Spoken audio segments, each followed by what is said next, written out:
ಬಜ್ಪೆ ಮುಡಾರು ಬಳಿ ಇರುವ ರುದ್ರಭೂಮಿಗೆ ಇದೀಗ ಅಪಾಯ ಬಂದೊದಗಿದೆ. ರುದ್ರಭೂಮಿಗೆ ತಾಗಿಕೊಂಡಿರುವ ಬಜ್ಪೆ ಕಳವಾರು ರಸ್ತೆ ಬದಿಯಲ್ಲಿನ ಗುಡ್ಡದಿಂದ ಅಕ್ರಮವಾಗಿ ಮಣ್ಣು ಸಾಗಾಟ ನಿರಂತರವಾಗಿ ನಡೆಯುತ್ತಿದ್ದು, ಇದೀಗ ಇಲ್ಲೇ ಇರುವ ಹಲವಾರು ಮರಗಳು ಧರಾಶಾಯಿಯಾಗಿದೆ. ನಿರಂತರ ಜಡಿ ಮಳೆಗೆ ಜೆಸಿಬಿಯಿಂದ ಅಗೆದ ಜಾಗದಲ್ಲಿ ಕುಸಿತ ಉಂಟಾಗುತ್ತಿದ್ದು, ರುದ್ರಭೂಮಿ ಸಂಪೂರ್ಣವಾಗಿ ಕುಸಿತಕ್ಕೊಳಗಾಗುವ ಅಪಾಯ ಎದುರಿಸುತ್ತಿದೆ. ವಿಶ್ವ ಹಿಂದೂ ಪರಿಷತ್ ಬಜರಂಗದಳ ಈ ಅನ್ಯಾಯದ ವಿರುದ್ಧ ಧ್ವನಿ ಎತ್ತಿದೆ. ಈ ಸಂದರ್ಭ ವಿಶ್ವ ಹಿಂದೂ ಪರಿಷತ್ ಪ್ರಖಂಡ ಕಾರ್ಯದರ್ಶಿ ಸುನಿಲ್, ಬಜರಂಗದಳ ಸಂಚಾಲಕ ರವಿ ಸುವರ್ಣ ಮೊದಲಾದವರು ಹಾಜರಿದ್ದು ಪಂಚಾಯತ್ ಪಿಡಿಒ ಅವರಿಗೆ ಮನವಿಯನ್ನ ಸಲ್ಲಿಸಿದರು.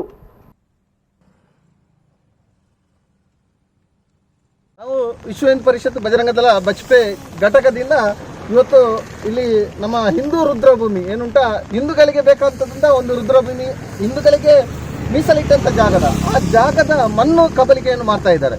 ನಾವು ಇದರ ಮೊದಲು ಇದಕ್ಕೆ ಪಂಚಾಯತ್ನವರಿಗೆ ಕೂಡ ಈ ವಿಚಾರವನ್ನು ತಿಳಿಸ್ತೀವಿ, ಆದರೂ ಒಂದು ಬೇಜವಾಬ್ದಾರಿತನದಿಂದ ವರ್ತಿಸಿದ್ರು. ನಮಗೆ ಇರುವಂತಹ ಹಿಂದೂ ರುದ್ರಭೂಮಿ ಅದು ಕ್ಲಿಯರ್ ಆಗಬೇಕು.